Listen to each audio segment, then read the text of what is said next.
Rowan and Eragon parted at the outskirts of Carvajal. Book 1, Eragon, Chapter 6, Tea for Two.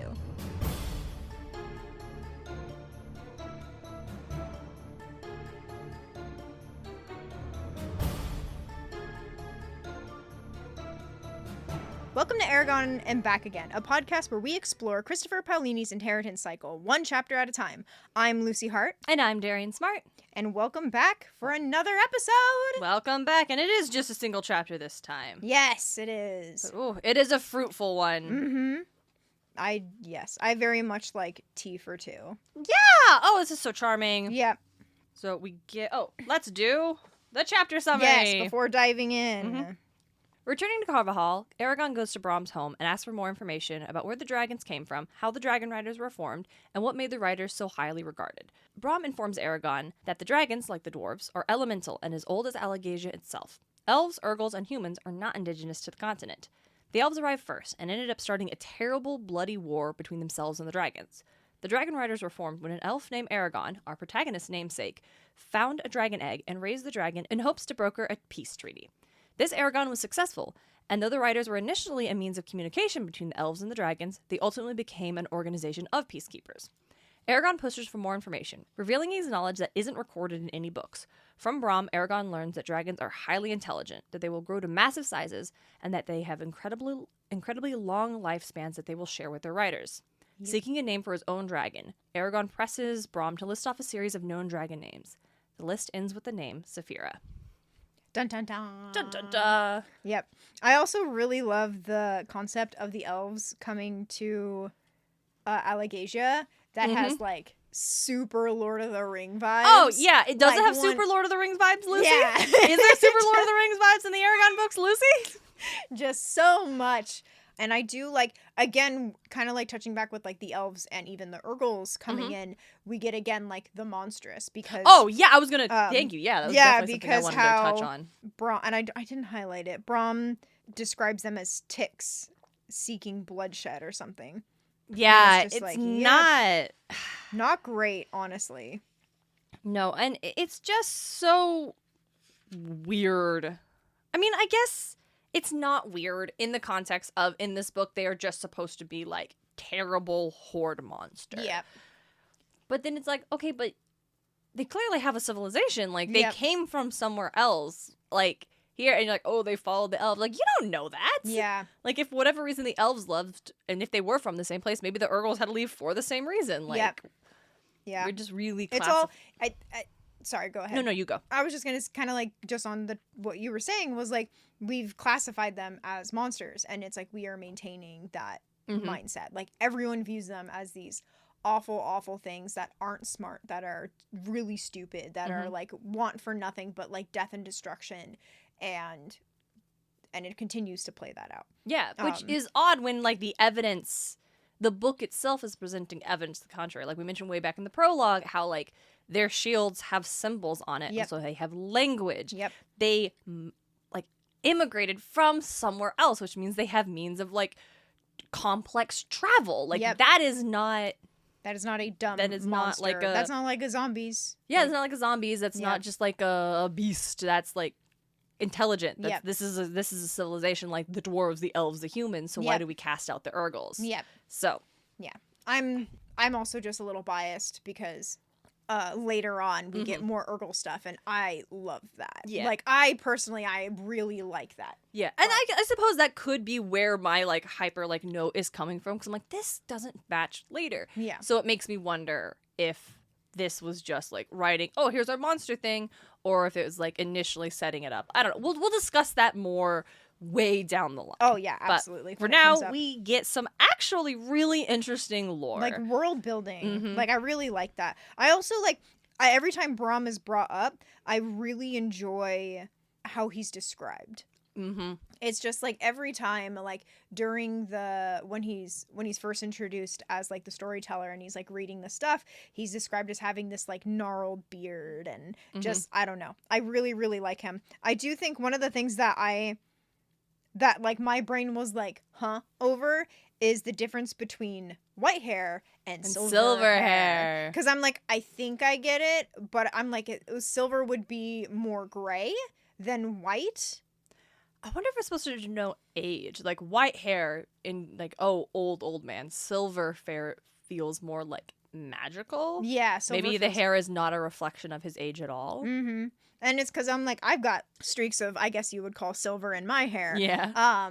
But it's, I don't know. Because I do think of white and I think of matte, like just a matte, flat, not shiny. Santa Claus. Silver, yes. Silver is that shimmering, like, elf almost. Yeah, like, there's something magical Lord of the there. Rings, like, they've got blonde, I would say blonde silver hair because it's, like, sleek and shiny and stuff. But. No, yeah, I think that is. And it is interesting. We get, like, the clear description of Brom. And also, like, a little bit into, like, Brom and Eragon's relationship, because this is clearly not the first time Eragon has rolled up and been like, I have questions about things. Yes.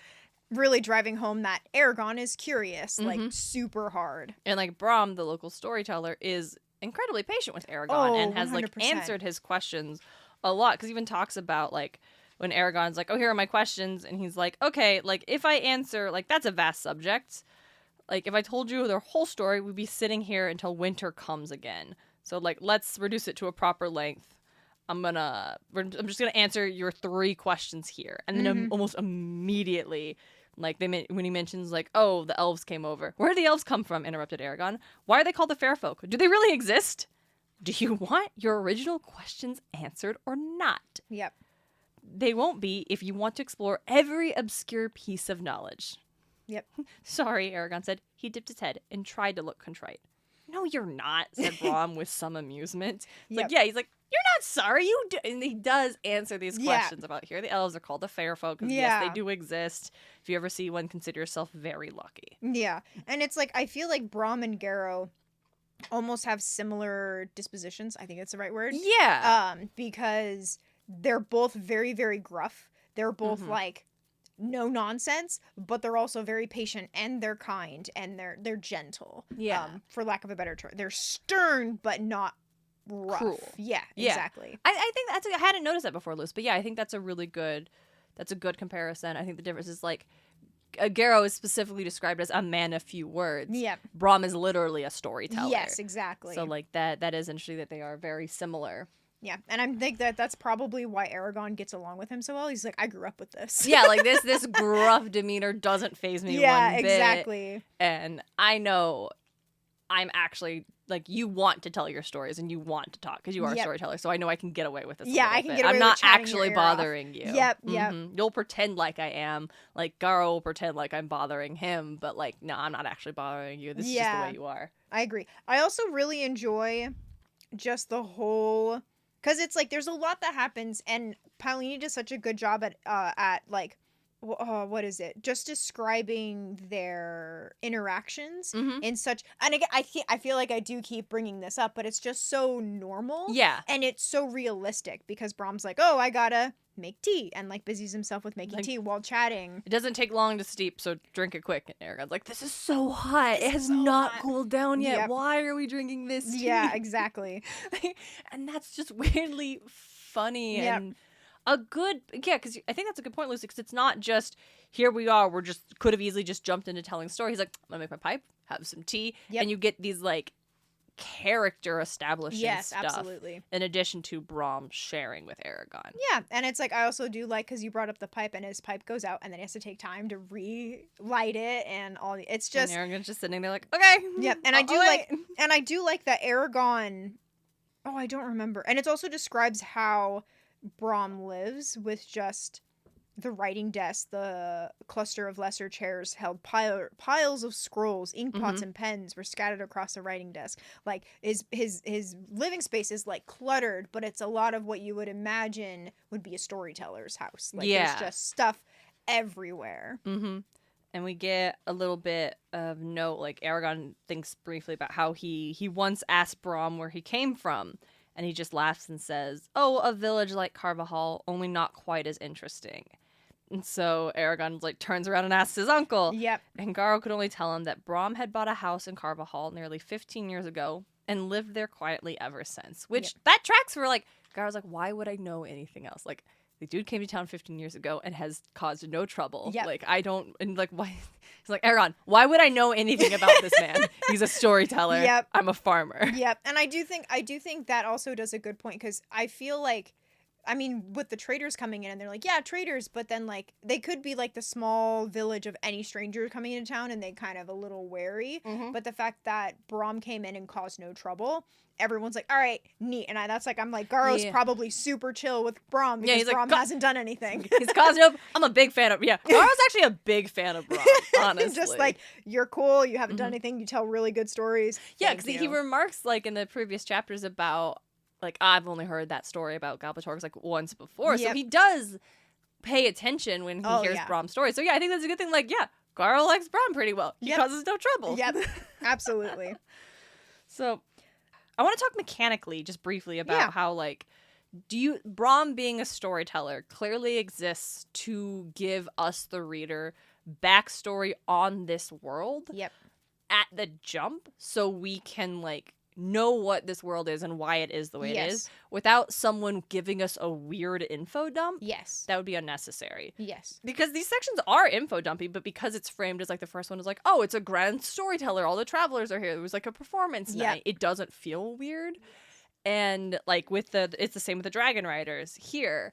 And it is like inspired by Eragon's specific need to learn more about dragons and the Dragon Riders because he has a dragon. Yeah, in preparation to tell his family about it. Yeah, absolutely. And I think that's really cool because it is difficult to do that well. To be like, I need to communicate this really important information with the reader so they can understand the nature of this world. How do I do that without being weird? Because there's like books that I love, and they're my favorite books, and they're like some of my, like, what I would call like contain some amazing examples of writing that have done this in the worst possible way. Like my girl Cassandra Clare, very first Shadowhunters book, City of Bones, like first chapter opens with a character explaining what demons are to a demon. Yeah. So our protagonist character can overhear it, so we, the reader, can learn about it. And that's so bad. Like, it's so, like, no. This is not, like, no, Cassie, no. And so, yeah. No, I agree. And I think that's why a lot of, like, books, or at least, like, a lot of young adult books that I've read specifically have, like, a person who is not involved in the situation gets dragged in and then have to be told about the situation. Percy Jackson. Like, no idea, and then dragged in, and then throughout the books is told about the world. And this and the other thing. It's also, like, we know Greek. I feel like anyone going into the Percy Jackson series has, like, some idea of the Greek mythos, so that they're not, like, going in completely blind. But, like, I think that is a cliche, so to speak, of someone who is not involved in the magical or hidden world is dragged into it. And then someone's like, okay, now I have to tell you the ropes. And freaking Harry Potter, like, all of it is kind of like that. They make, I mean, it's a great POV character for a brand new world for the reader to enter into. And then as you go on, you can, like, have characters who are already a part of it be the protagonist because the readers already know. Like, it works really well.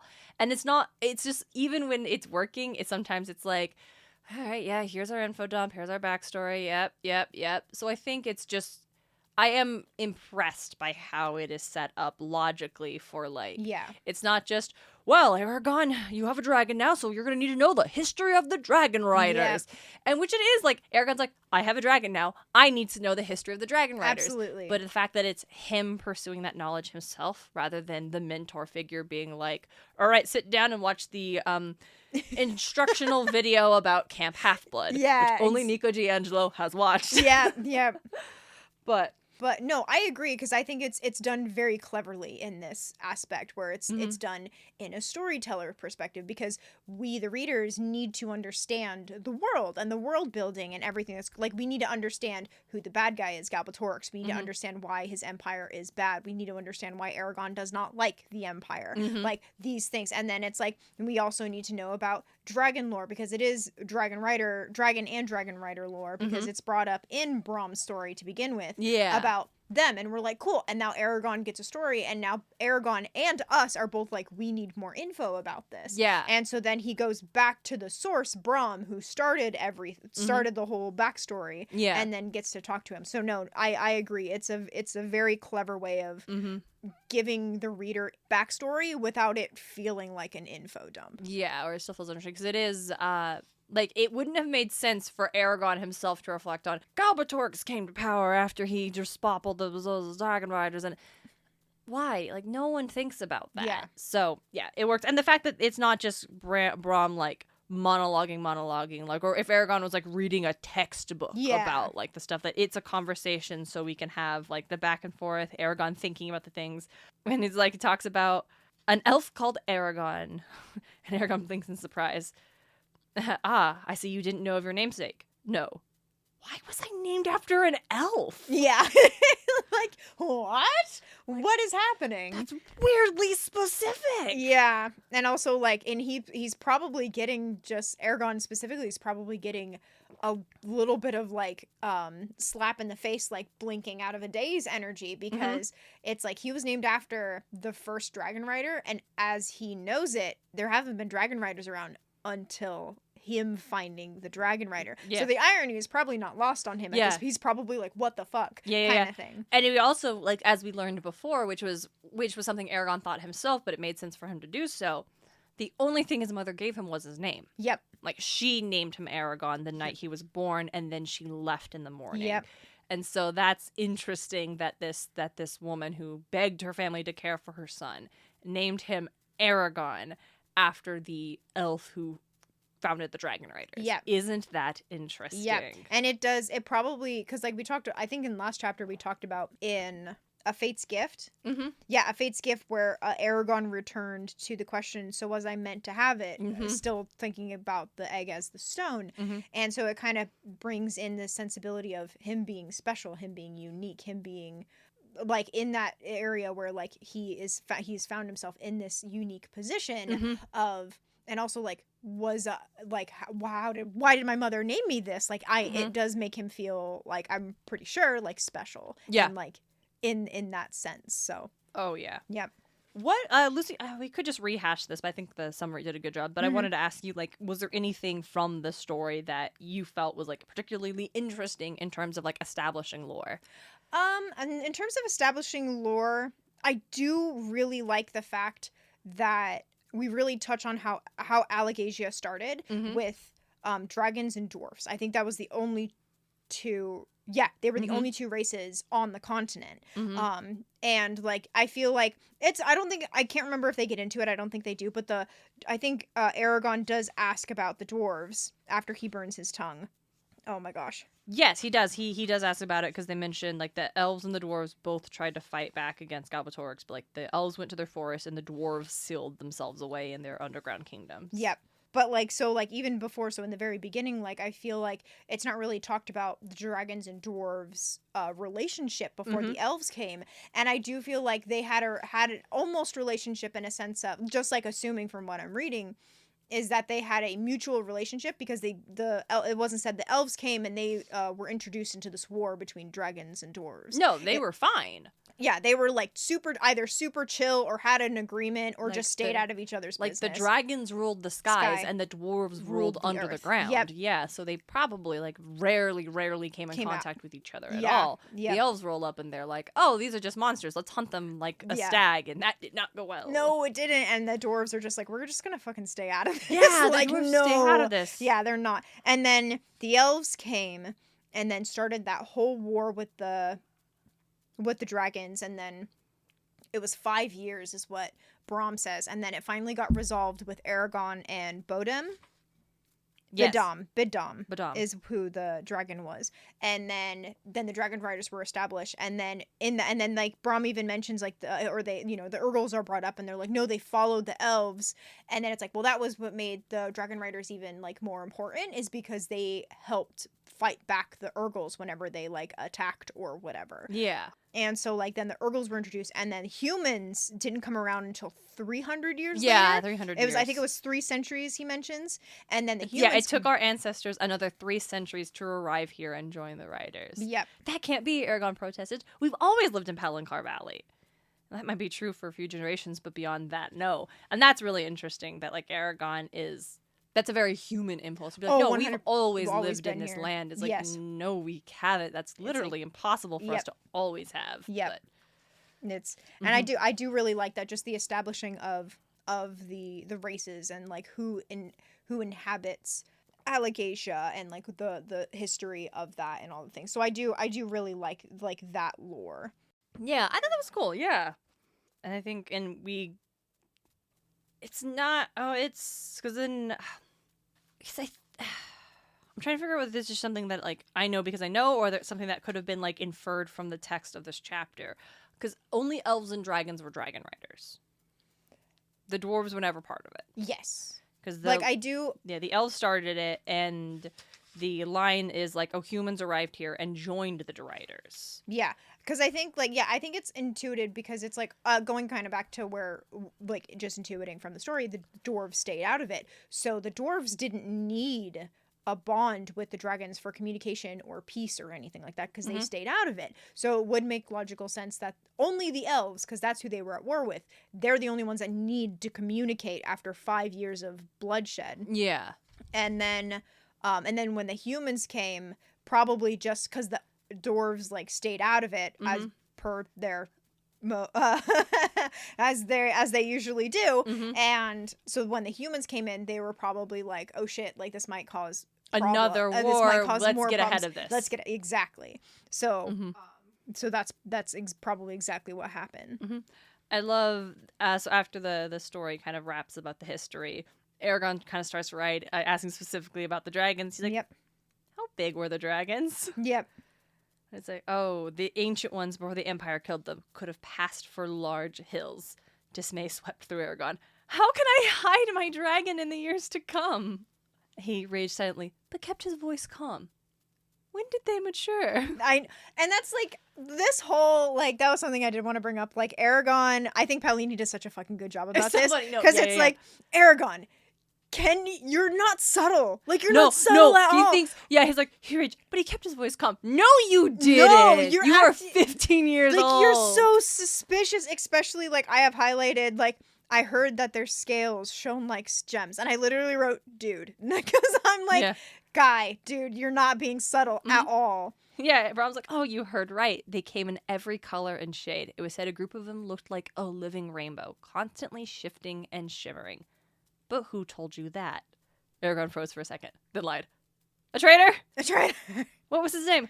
Oh, I don't know. Someone talking to Mords. I never found out who he was. Yeah, because I love what was his name? Asked Brahm. His tangled eyebrows met in a thick white line, the wrinkles deepening on his forehead. Unnoticed, the pipe smoldered out. So it's like, I love how he's like, what was his name, Eragon? Yeah, like it's like he's suddenly like, oh yeah, here's curious Eragon. Yeah. Like, yep, we told you. He's like, honestly, Brahm was probably like, I was expecting this kid to show up. I just told a story that mentioned the Dragon Rider, so there's no way Eragon wasn't going to show up here in a couple weeks. And then all of a sudden, he's asking weirdly specific questions. Like, and digging, Brahm's like, hey. Yeah, because he's asking about the war, and I feel like their conversation up until the point where he starts asking about the dragons was very, like, normal for them. Like, this is like just, like, going back and forth with question and story. And then Eragon starts asking about the dragons, and he doesn't just ask one question about the dragon. He starts digging into and, like, how big can they get? Exactly. When do they mature? Then, like, when do they start breathing fire? And it's it's like all that stuff could be like, because I think up like on that one he's like asking specific problems, like, dragons, like that's pretty normal. Like, how big did they get? When do they breathe fire? Yeah. But it's not a question. Eragon says, I heard their scales shone like gems. Yep. But Eragon, why would you say that? That's not a question. Yep. That's just a comment with him thinking about what his dragon looks like. Yep. And maybe he's just wondering, like, is that normal? Yeah. Do they all look like that? Like, is there different colors? Like, probably just curious. But and he's like, I love that the pipe, unnoticed, the pipe smoldered out after all the effort Brahm went through the setting up the pipe. And just now all of a sudden he stops paying attention. Yeah, he stops paying attention to it. And then, like, Eragon really pushes, like, he's after he's just basically, like, had to lie about a traitor. Yeah, I didn't get his name, whatever. He, like, goes even farther with this. He also said that Eragon didn't say for the record. That was me. He also said that a writer could hear his dragon's thoughts. Eragon said Eragon quickly, hoping the fictitious traitor would protect him from suspicion. Like, for me, I think at that point is like, nah, dude, like, that was too specific, too deep. Like, I don't know, like, it was just, Brom's like, dude. Yeah, and I think, and it's the reason it is like, hey, Eragon, you overstepped. Like, Brom doesn't get mad. We say overstep. Like, Brom never gets mad. He never, like, kicks Eragon out. We are just being like, Eragon, because next Brom says he was wrong. It isn't in any of the stories, and I know them all. Yep. And Eragon couldn't possibly know that that's not in any of the stories. That's not something he should know about. Yep. So. And it's especially, like, Brom being, like, taken aback at that, because he's like, well, if I didn't fucking hear about it, then no. Like, where the hell did you... Yeah, like, where the hell did you why would hear he that? be saying that? Exactly. Like, this traitor. Yeah, like, this I wish traitor. I'd love to talk to him more. And Eragon's trying to be, casually he inquired, do dragons live very long? It's like, yep. As long as this didn't... this is where we get a little bit more dragon rider lore. Because they mention, it could live a while, forever, in fact, as long as it isn't killed and its rider doesn't die.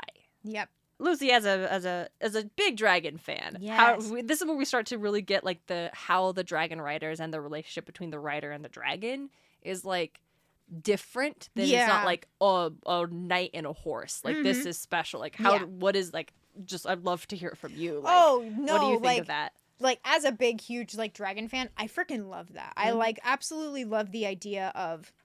I just love the idea of a bond created between a dragon and a person, because they are, like, really magical. Like, dragons are, in, like, a lot of the books I've read, they're, like, masters of all the elements and stuff. Like, earth, sky, like, wind, like, fire. I was like, Lucy, you do have wind and sky. Earth, sky, fire, and water. Like, depending on the dragon. Yeah. And it's, like, because that's, like, in the book Switchers, it's actually a really cool book. I really like that book. They this is big. Anyone who's reading Switchers, it's a very old book. But spoilers for the end. They're called Switchers because they can switch into animals and stuff like this. And it's actually like everyone who is born has the ability to do that. It's whether or not they actually find that ability. That's cool. And it only lasts until they're like 18, and then you can like pick your own like. You can pick whatever animal. If you want to stay a human, you can stay human. Or if you want to stay a bird, you can stay a bird. Stuff like that. Whoa, okay, yeah. It's wild. But at the very end, they realize, like, they meet this old switcher, and she's talking about, like, how y'all haven't even, like, tapped into your abilities yet. And at the very end, they turn into dragons. Hey. And they turn into dragons, and... it's said, like, they are the masters of earth, sky, fire, and water. Like, they are the ultimate animal on the planet, and it's, like, super cool. So it's, like, having these, like, super powerful beings, I think, sharing a bond, like, with another person is, like, incredible. I just think that, for me, I'm, like, I really like that idea of it doing that, or just, like, sharing, like, space or knowledge or whatever it might be, because, like, in my book, I really like dragons. Dragons are a big thing about it, and they, like, live in harmony with, more or less, they live in harmony with everyone on the planet, and they help the planet, and this, that, and the other thing. I don't want to go too much into it. Yeah. You'll be able to read about it, listener, when I get it in time. Yeah, I think that's all just a really cool concept, and the things that the dragon writers share with, or the dragons share with their writers is like lifespan. Is really the thing that, because Eragon's like, wait, so if like dragons live forever, wouldn't they just die when their riders die? Like, humans only live like 50 or 60 years, 70 years. And Brom's like, oh no, like, basically a rider could live as long as a dragon. It's like, what? Also, that they're magical. They affected everything around them in strange ways. The riders were closest to them and experienced this the most. The most common side effect was an extended life. King made it apparent, There were also other less noticeable changes. All riders are stronger of body, keener of mind, and truer of sight than normal men. Among this, a human rider would slowly acquire pointed ears, though they were never as prominent as in elves. Mm-hmm. Okay, so I hate that.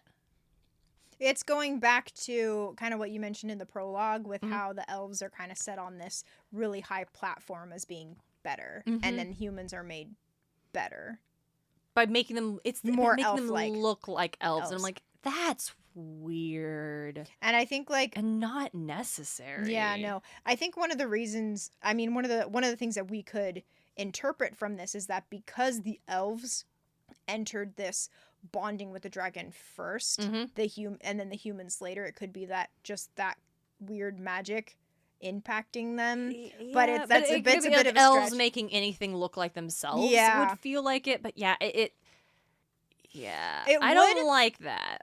You know, I actually was thinking about this, and I thought that it might be cool if instead of taking on like the elves and humans, instead of taking on more elfish they should appearance, look like dragons. They should look more like dragons, yes! like scales or like horns or something. Yeah, maybe their ears start to get pointed like more like a dragon. Yeah, and that's what I was saying. Like their teeth or something. Yeah, because it's like if a dragon, because like on the cover, on the cover of the original book with Saphira, it's just like her head kind of goes smoothly into her neck. But we've all seen drawings of like dragons with like extra like fins or something around, and it'd be like that would be cool if like they started to look more like their dragon. Yeah, like if Eragon's eyes started to turn more and more blue. Yeah, like, or something. That would actually make more sense. Yeah, that's honestly. how I would write it. Like that would honestly, yeah, like that would make it like make sense. Like dragons, they physically are changing those around them because they are so elemental magic. Yep. Without it feeling like a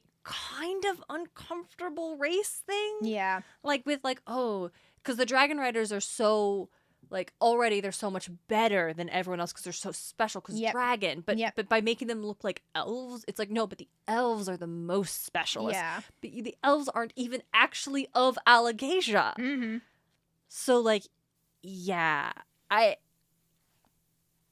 I find that detail that they start to look more like elves like deeply, deeply uncomfortable. Yeah, I think it would be better if they, because it's like it's a connection with the it's like with this like they have a connection with the dragon, and like with when Eragon touched the dragon for the first time, that energy that coursed through him received it from the dragon. So I feel like it would make sense if they just started having dragon-like features, like scales eyes, along. Sometimes scales if they get older. I think fangs. Oh man, Fangs imagine how cool. cool Galbatorix would look then. Oh my god, god, for so long. And he it's would like, almost be like a dragon. D&D yeah, like literally looks like a dragonborn. Like, that would be so cool. Or maybe he doesn't because like he stole this dragon. It was like a corrupted bond, so he never really got the gifts he should have gotten. Like something. Yeah. What if? So here's an idea. When they finally meet Galbatorix, he has features resembling his first dragon and not the other. Yeah. So like if his I don't remember if they mentioned her color or not, but if like she was like red or purple or I think like I don't know. I like gold a lot. So like they meet him and he's white. White something would be cool. As a stark difference. Yeah, I like gold or white or silver would be cool. Silver would be cool. So he has like silver eyes, like pink tourmaline. Yes, pink tourmaline. He just like has. This is because not because LOL pink girly color, because pink tourmaline on a black dragon would just look so good, so good, honestly. But yeah, and when they finally meet, like he has the features resembling his first dragon, his true bonded, as compared to Shuriken. Shrook. Wait, I need to see the name. Where is it? It's several. I read it. My brain said Shuriken. I will be calling this dragon Shuriken for the rest of this experience. I just need to find. What is his name? Because I know you've heard them pronounce it, so yeah. You know exactly how it is. It's in Dragon Tales. Dun dun dun. Shuriken? No, I think it's Shuriken. That's like someone trying to say Shrek, but goofy. Shruikan. Shuriken. Okay, not I think that's Shuriken. I am adding an extra R. Shuriken. Yeah, Shuriken. And so like, yeah. So I think that would have been really cool. And it's also like when Eragon meets Galbatorix, and by that time Eragon would probably be more draconic. Yeah. And so then he could see the warpedness of Galbatorix. That would be cool if you could see, like, maybe it's like there is a clash between like the original bonded dragon and then this forced bond. So it's like the scales are not like as coherent as they should be, and his features aren't balanced like they would usually be from a single dragon. Yeah, like, because he's been. And that could even go back to like what we were talking about in the last episode, where people don't give out a second dragon because it just like it's just that magic can't. That magic can't be doing that like at all, because they tried it and this person like rejected the magic and ended up dying or something. Yeah, like their body the dragon magic do is too powerful and also too unique, too specialized. Like absolutely, and you can't just do that multiple times. Yeah, like it's just that's not how it works. Absolutely. So I think that would have been. I'm like so excited now. I'm like that's so cool. So cool. That's such a cool concept. Yeah. But. So I would like to say that Eragon also not super jazzed when he finds out. He's like, "What? It's got. Not only has it got inside my head, but it's altering my body as well." Yeah, and I think like that's because we mentioned that in the last episode, where Eragon doesn't necessarily realize the impact of this dragon, and I think this really solidifies it, where he's like, "Oh shit!" Like. This isn't just a cool pet I have. Like this is real. This is real, this is gonna change everything about my life. Absolutely. And I think and he also like insists that they're animals in here. And then like, were dragons very smart? Didn't you pay attention to what I told you earlier? Demanded Brom. How could the elves form agreements and peace treaties with dumb brutes? They were as intelligent as you or I. But they were animals, persisted Eragon. Brom snorted. They were no more animals than we are. And I really like driving home, like Eragon has this nagging doubt because the last chapter ends with the dragon reaching out with his name, Eragon, and so that kind of like he's like, well, crap, like, oh no, this is very more complicated than I originally thought. Exactly, it's not just like keeping a cat out in the woods or like befriending a fox and keeping it in the wood. This is a lot more. And Brom like really drives home that like people like really elevated the riders, but they forget that the dragons were the reason they could do anything at all, and not just as a means of transportation. Absolutely. How many men would draw their swords if they knew a giant fire-breathing lizard, one with more natural cunning and wisdom than even a king could hope for, would soon be there to stop the violence?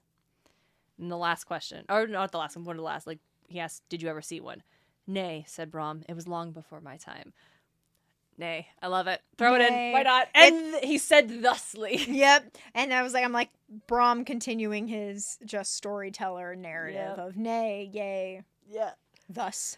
Yeah, it's like, do you talk like this casually, or is this like if we were just at the market and someone was like asking you whether you wanted like, "Oh, Brom, do you need any eggs?" "Nay." "I have perchance half dozen still." "Cool, man. No would have been fine." Yeah. I also think it's I just think that Brom right now, full on story mode. Yeah, he's just like, all right, let's do this kind of thing. So last question. Eragon's like, okay, now for a name. "I've been trying to recall a name of a certain dragon, but it keeps eluding me. I think I heard it when the traders were in Kavahal, but I'm not sure. Can you help me?" Lucy, would you like to list all these dragon names? I can try. I also like that. I'm like, Eragon, you know what it would have been easier? Be like, oh, what are some cool dragon names? Yeah, like he's just weirdly committed, or like, what were the dragons called? Like if Eragon was the name of an elf, what were what were other dragon names? Like, because he like, I think Eragon's a bad liar. Oh my god, like, yeah. Oh, no. He's just really committed to this trader bit. Like, to the trader bit. This doesn't make any sense. Like, this is so wonky, but all right, boy, go off. I do. And now Brom's just showing off. Brom shrugged and quickly listed a stream of names. I don't remember exactly how they're pronounced, so go for it, Luce. Do it. There was Jura, Hirador, and Fundor, who fought the giant sea snake. Galzra, Briam, Owen the Strong, Greetum, Bearorn, I think is that one, and then Roselarb, which is just wild. He added many others. At the very end, he uttered so softly, Eragon almost did not hear, and Saphira. Brom quietly emptied his pipe. Was it any of those? Yep. He's like, and then Eragon, this last thing he does, which is like, but Brom notes, he's like, oh, I gotta go get with, like, I should catch up with Roran. And Brom raised an eyebrow. What? Is that it? I expect you to be answering your questions until he came looking for you. No queries about dragon battle tactics or requests for descriptions of breathtaking aerial combat? Are we done? Yeah. For now, I learned what I wanted and more. He says goodbye. Oh, and don't forget, if you remember who that traitor was, tell me. Eragon, you're not sneaky. Brom is so onto you. So onto you. Like, and then he leaves. He slowly paced away, pondering what he had heard. Yep. And I can just imagine Brom watching him go just with the narrowed eyes. Yeah, and just like... we see Eragon leaving, and then the camera like pans back over his shoulder, and Brom is watching him leave. Just like, yeah, this an unreadable expression on his face. Just like, sure, sure, my dude. You are not sneaky. Yep. But. So, I do really like it. I do really like the dragon lore. Yeah. The dragon rider lore we get, and then just the history of Allegasia. Yes. And how it was basically formed. Mm-hmm. So. I think it was really well done. Mm-hmm. To, like I said earlier, using Brom like mechanically to be the thing that is delivering this backstory in a way that is like narratively compelling. And it is an info dump. Yeah. But I like that it is still a conversation that they're having, and Eragon himself is seeking out the information rather than just being like I said earlier, like, well, now you need to learn this. Yep. And that Eragon gets to sprinkle in so many questions that send us on tangents that it feels like a real conversation. Oh, absolutely. I mean, like, we're living proof of going off on tangents sometimes. I mean, it's a podcast. It happens. Like, you do just go off. And, like, experience these, certain things and da-da-da. I think we need to acknowledge just briefly, because we talk a lot about how, like, hey, this is a lot like... I forgot the book. And there's a map! You have the map in the book, Lucy! I have a map in the book. Anyway, sorry. I just opened the first page. You, like, mention a lot about, like, this is really similar to Lord of the Rings. Like, in regards to, like, the dragon stuff, we've been praising the dragon magic. Like, this is not unique. Mm-hmm. Like, I just wanted to really shout out, like, it's almost exactly like The Dragon Riders of Pern by Anne McCaffrey. Mm-hmm. Like, in that series, like, the humans there form a telepathic bond with their dragon, formed by an impression from the dragon hatchling. They create, like, a lifelong it. So it's not 100% unique. Yeah. But we stand on the shoulders of giants. Yeah. And it works. Mm-hmm. I honestly, it's like, I don't know... Like, obviously, no copying other people's work, but I don't think... Unless your parents own a publishing company, you can get away with it. I do think there's... We take inspiration from a lot of places. There's no such thing as a unique idea anymore. There's just, like, how to come at it differently, which is, like, kind of talking about Twilight, which is something that I appreciated about, like, even though sparkly vampires is kind of like, oh my god, very goofy. Yeah, but I'm like, it's an interesting way to approach the vampire trope in a different and unique way. How do you make this, like, element of vampire lore, like, they can't go in the sunlight? How do you make that in a way that is not? Usually it's because they're so horrific they'll die from the sun, like they're so impure. Yep. How do you make it so they're still, like, attractive and approachable? Yeah. And respect. No judgment there. Yeah. And I think I think in Dragon Riders of Pern, the humans certainly don't start to become elves. So it is unique, and I don't know if, like, I don't think magic is necessarily a thing. Mm-hmm. But yeah, it's not wholly unique, but you take a thing and you fold it into, like, there is inspiration, there is things to run with, there is things that you can go with, and how they build, and then the unique things you build around that idea. Absolutely. So. And I'm just currently looking up, there is a book series that I recently got into, there it is, that I was, like, listening to this, and I'm like, this is a lot like Eragon, but, like, it's not as detailed as Eragon, and it's called Bond of a Dragon. In the first book is Zahara's Gift, second is Secrets of the Sapphire Soul, and third is Fall of the Kings, and the fourth is Rise of the Dragon Riders. And it has the same aspect where dude finds, well, not like in this, but, like, main character goes into the woods, is drawn into the woods, and meets a dragon, not like an egg or anything, and they form this connection, but not like bond. And then they find out that Zahara, the dragon, has been separated from her family, and they're like, okay, we got to go reunite the dragon with her parents, and her parents fled to the elf kingdom, so we have to go to the elf kingdom, which we were going to anyway. So they go to the elf kingdom, she gets reunited with her parents, and then there's this big war fight battlefield. And the dragon comes and saves the main character. And in that moment, she chooses to bond with the main character. Oh, cool. And then they are bonded in that way. So, and I think, like, that's really unique because it's not just, like, and I don't necessarily know if it goes into, like, that in Eragon. I honestly can't remember if there's, like, the specific choosing and things like that. I feel like there is, but no idea. That's explained much later. I was, in the last episode, we didn't talk about it, but I was thinking how, like, we talked about, like, oh, Eragon's been alone in his head for 15 years, and now, like, oh, there's this dragon in his head. The dragon had only been alone in its head for 15 seconds. Yeah. Before now it was, like, so it's, I think that's something we should definitely, like, talk about more as we go forward. Absolutely. But where the dragon has known nothing but Eragon. Absolutely. In this book series, I really like how it's coming at it where a person is bonded to dragon and becomes dragon rider. Yeah. But it is unique in the sense that she is, like, not adult, but she's in adolescence, and she chooses her partner. Yeah, that's really interesting. And it's, like, I think, like, and it's funny because he's a farmer and, like, grew up with his family as a farmer, but he has this love and appreciation for nature, and that's what draws Zahara to him, because she's, like, you're cool. You like nature and animals and stuff, and I'm on board with that. And so then they're together and they're bonded and they So I really, it's not a unique idea, but there are different ways to kind of approach it. As in anything. Yeah. As in everything and anything. So Lucy, will that be our writing takeaway, or? I think it is. I feel like there's, like, you could take a lot away. I think, like, approaching the same concept differently is very good. Trying to think of unique ideas that make sense in the world either you are reading or creating. If you are writing, that's important. I also think it's important to go back to the info dump that we were talking about. How to structure that. Do you want to?